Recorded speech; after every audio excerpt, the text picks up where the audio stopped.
За бүгдийн өнөөдрийн мэндийг 10 жилийн өмнө оюутлын гэрээ байгуулж хахад монголчууд бүгдээрээ гадны одоо томоохон хөрөнгөөрөө орж ирэх нь ингээд ерөөсөн Монгол улс хөгжиж дэвжиж их сайхан болох гэсэн юм хүлээлттэй байсан. Тэгээ бүгд одоо энэ гэрээг бол ерөнхийдөө нийгэм бол дэмжиж байсан. За тэр үед гадны хөрөнгө оруулагч тэр Монголын талаас энэ хөрөнгө оруулалтын гэрээ байгуулах ажлын орж исэн хүмүүс юу ярьж исэн бэхээр 2018-9 оноос эхлээд Монгол улс ногдлоо шиг аваад эхэлчихнэ гэж юм ярьж байна.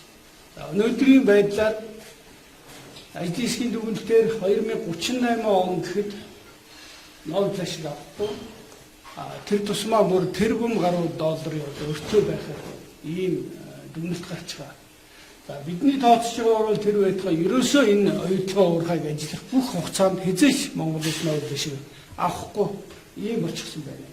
Тэгээ энэ яагаад ийм болчих вэ гэхээр тэр тухайн үед гэрээ байгуулахад бол мэргэжлийн хүмүүс, экспертүүд олон шаардлагатай байсан. 34 шаардлага гаргаад за ийм алдаанаас болоод Монгол улс энэ гэрээн дээр алдах гэж байна гэж хэлсэн боловч манай талд одоо энэ гэрээний хэсэг суусан нөхдүүд гадны эрхлэгчд үйлчлээд ингээд энэ гэрээг байгуулчихсан. За тэр үед одоо өнөөдөр энэ сууж байгаа улс төрийн намууд бас хэлж ирсэн. Энэ бол 10 жил ярьж байгаа асуудал. 10 гаруй жил 2006-7 оноос эхлээд ингээд ярьсан энэ асуудал шүү. Тэгэхээр өнөөдөр бид нар яагаад гомдолтой байна? Яагаад ногдлоо шиг авахаа болчихоо гэдэг дээр та нарт нэлээд сайн энэ том баримттай тулж ажиллах хэрэгтэй.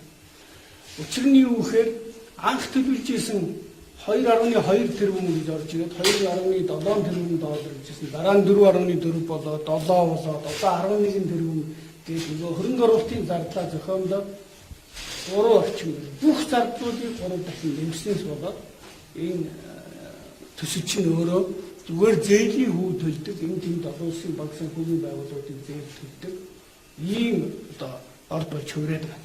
Тэр энд олон үндэслэл байна. Нэгдүгээрт нь сая гаавын дараа ярьсан хямдхан зээл болоод тэрийг өндөр хүүтэйгээр Монголын талд зээл хүчтэй. За энэ одоо тоног төхөөрөмж янз бүрийн юмыг санхүүгийн лизинг, техникийн лизинг гэж ингэж авахдаа маш өндөр үнээр аваад тэгээ өндөр хүү төлж ингэж мөнгө зөрчүүлдэг. Баталгаа зээл авахдаа бас өөрөөсөө баталгаа гаргаж ийн гэж. Өөрөөсөө хөрөнгө оруулах гэсэн бол баталгаа гаргаад тэр баталгаа гаргасны шимтгэлээр маш их мөнгөийг олон зуун сая долларыг авдаг. За менежментийн зардал, удирдлагын зардал 3 дахин нэмэгдчихсэн. Өөчөө одоо тэрбум доллараар хийж ирсэн юм а 3 тэрбум доллар зарлаа гэж ингээд зарлахдаа тэр бүх зардал нь Монголын талд өргөжлөж байна. Дагалт хэрэг соёлог гэж байдаг. Өнөөдөр энэ орд бол зэс алтны орд. Гол нь зэсийн орд гэж маш том зэсийн орд гэж орсыг та бүхэн мэдж. Тэгвэл дагалтаад гарч байгаа алт нь Монгол улсын бүх компаниудын олбордог алтнаас их ийм алт жилдээ гардаг. Ингээд энэ алтыг дагаад маш их хэмжээний мөнгө бусад одоо үнцэнтэй үнэт металлууд бүгд манай тав тооцогддог. Тэр зарж байгаа усууд цаагаараа одоо тооцсон. За дээрэс нь ерөнхий гүйцэтгэл, туслан гүйцэтгэл гэдэг өөрсдийнхөө одоо холбоотой сонирхлын төрчтэй компаниудыг томоохон ажлуудыг нь ерөөсөө гэрээлчдэг. Та нарыг цуглуулад Монгол улсын одоо 1000 гаруй аж ахуй нэгж, магадгүй хэдэн мянган аж ахуй нэгж ингэж хамтарч ажилладаг гэж ярьдаг. Гэтэл үнэн хэрэгтэй энэ нь бол үнийн дөнгөний өчүүхэн хэсэг байдаг. Том гэрээнүүдээ болохоор ерөөсөө өөрсдийнхөө холбоотой сонирхлын зөрчилтэй компаниудаа маш өндөр үнээр өгөөд ингээд энэ ашиг сааттай юм. За 2003 оноос ажиллаж ирсэн Фридланд гэдэг хүн энэ оюутгыг одоо нээсэн гэж байгаа юм. Энэ үеэс хойш өнөөдрийн хүртэл маш их талбай тэдэн аймагт амьдсан ийм хайгуулын ажлууд хийсэн. Тэр бүх хайгуулын ажлуудын ихэнх нь оюутлын зардалтай суудаг.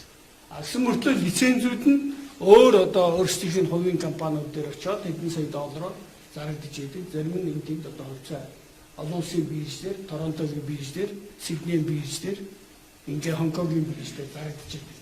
Ийм байдлууд үүссэн. За Монголын баялагаар босгосон одоо сая 4.1 хэдэн тэрбум доллар гэж ярьлаа. Ер нь маш их мөнгө босгоод тэр нь Монголд орж ирдэг. Гадаадаа байжгаад яг оюутлын хэрэглэх үед нь оюутлын өөж зээл бичүүлж авдаг. Нөгөө мөнгө нь дэлхийд даяар энэ Rio Tinto Group болоод тэр Turquoise Hill компани гадаадд байдаг янз бүрийн төслүүдэд одоо санхүүжилт баталгаа болж ингэж ажилладаг.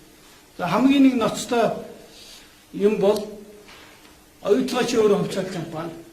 Энэ хувьцааны арилжаагаар дамжуулж бүх дэлхийн иргэд аж ахуй нэгжүүдийг хуурам эхэлж одоо асар том зөвлөлийн бизнес хийж байгаа. Олон улсын бирж дээр байдаг компани шүү дээ.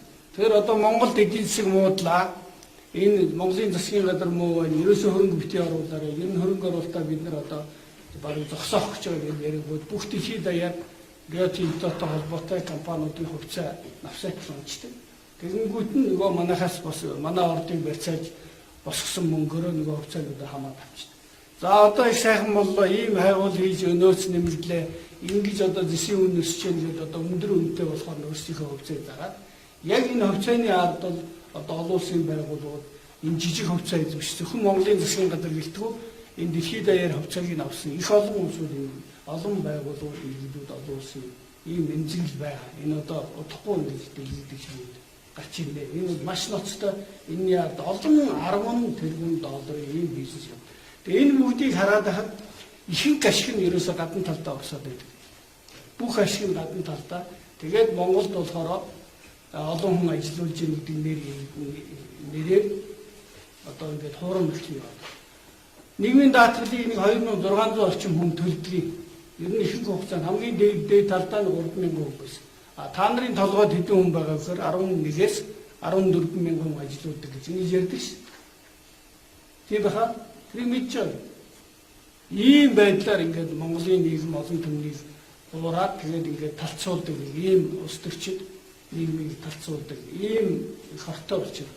Тэгээд бид нар яагаад өнөөдөр дахин ингэ сануулж юм гэхээр одоо улсын их хурлд их удаа ажилласан энэ дээр дүгнэлт гарах гэж байгаа учраас Монголын нийгэм маш түүхэн чухал. Энэ гэрээг хэрхэн яаж сайжруулж авснаас Монголын ирээдүй ямар байх нь тодорхой. Сая тэр Дулуунсүрэн доктор хэллээ. 2009 он гэрээ байгуулахад 2.2 тэрбум долларын өртөө байсан. Өнөөдөр 28-30 тэрбум доллар руу очиж байна. Яг энэ шиг оюутлогоо шиг ийм гэрээг ингээд муу гэрээ дараагийн гэрээнүүд хийгээд байх юм бол Монгол улс эдийн засгийн 30-40 тэрбум долларын эргэлттэй болоход 200-300 тэрбум долларын өртөө болох одоо яг л ийм хөвцөө хүлээж байгаа учраас өнөөдөр энэ оюутлогын гэрээг зайлшгүй, цагаалтлгүй, нэн даруй маш одоо тууштай бүгдээрээ нийгмээрээ нэг болж засаг залруулах шаардлагатай гэсэн ийм л зүйлийг таавал